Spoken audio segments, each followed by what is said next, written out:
تو محمد کہتا ہے التماجہ بولاد التماجہ کہتا ہے اگر میری جگہ کوئی اور ہوتا تو اس معلومات کے لیے آپ کا سارا سونا لے لیتا۔ اس پر محمد پوچھتا ہے تو پھر بولو اس کی کیا قیمت دوں؟ تو وہ بتاتا ہے کہ آج ایک سپاہی سنجاق کی قرارگاہ پر آیا ہے، وہ ہے عثمان کا بیٹا اورحان۔ یہ سن کر کے محمد وہیں کا وہیں رک جاتا ہے۔ التماجہ آگے مزید بتاتا ہے اس نے سنجاق کو اپنے ساتھ شامل ہونے کا کہا۔ معلومات کو سننے کے بعد محمد پوچھتا ہے تو پھر انہوں نے کیا جواب دیا؟ جواب میں التماجہ کہتا ہے ابھی تک تو کچھ نہیں، قسطنطنیہ سے ایک کاروان آ رہا ہے، وہ مل کر کے اس کاروان پر حملہ کریں گے، اس کے بعد ہی فیصلہ کیا جائے گا۔ یہ سن کر محمد کہتا ہے تمہاری معلومات خاص ہیں، تمہاری قدر بڑھ رہی ہے التماجہ۔ اس کے بعد محمد کوچوان سے کہتا ہے چلو اورحان کے منصوبے کو خاک میں ملاتے ہیں۔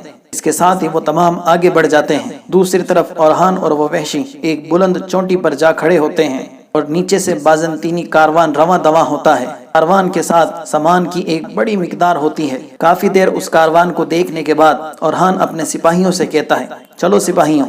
اس پر وہ سارے سپاہی اپنے گھوڑوں کو کاروان کی جانب دوڑا دیتے ہیں۔ بازنطینی سپاہی اپنے پیچھے تیز ترین لشکر آتا دیکھ کر بھاگنے کی بھرپور کوشش کرتے ہیں اور خوف ان پر حاوی ہو جاتا ہے۔ دیکھتے ہی دیکھتے اورحان اور وہ وحشی کاروان کو چاروں اطراف سے گھیر لیتے ہیں اور ایک لمحہ بھی ضائع کیے بنا ان کا قتل عام شروع کر دیتے ہیں۔ اورحان بڑی ہی مہارت کے ساتھ لڑتے ہوئے بازنطینیوں کو جہنم واصل کر رہا ہوتا ہے، جبکہ وحشی وحشیانہ انداز میں بازنطینیوں کے لیے درد صف بن جاتے ہیں۔ اورحان کے ساتھی اس لڑائی میں اس کا بھرپور ساتھ دیتے ہیں، جبکہ وحشیوں کا سربراہ مسلسل اورحان اور اس کے ساتھیوں کو دیکھ رہا ہوتا ہے اور ان کی جنگی مہارتوں کو جانچ رہا ہوتا ہے۔ حالات کو اپنے قابو سے باہر دیکھ کر بازنطینی سپاہی بگی میں موجود شہزادی کو لے کر کے بھاگ پڑتے ہیں۔ یہ دیکھ کر کے اورحان ایک دم سے گھوڑے پر سوار ہو کر ان کے تعاقب میں نکل پڑتا ہے۔ کافی دیر تک اپنے گھوڑے کو بگی کے پیچھے دوڑانے کے بعد اورحان اپنے گھوڑے کو بگی کے برابر کر دیتا ہے اور موقع ملتے ہی بگی پر کود جاتا ہے۔ بازنطینی گھڑ سوار بگی کی رفتار کو مسلسل تیز کرتے ہی جا رہا ہوتا ہے۔ اورحان کے بگی پر کودنے کے فوراً بعد ایک بازنطینی سپاہی اس پر حملہ آور ہوتا ہے، مگر اورحان بڑی ہی پھرتی کے ساتھ اس سپاہی کو بگی سے نیچے پھینک دیتا ہے۔ اس کے بعد بڑی ہی پھرتی سے آگے آ کر گھڑ سوار کو ایک لات رسید کرتا ہے، پھر اگلے ہی لمحے تلوار کے ذریعے اسے موت کے گھاٹ اتارنے کے بعد اس بگی کو سنبھال لیتا ہے۔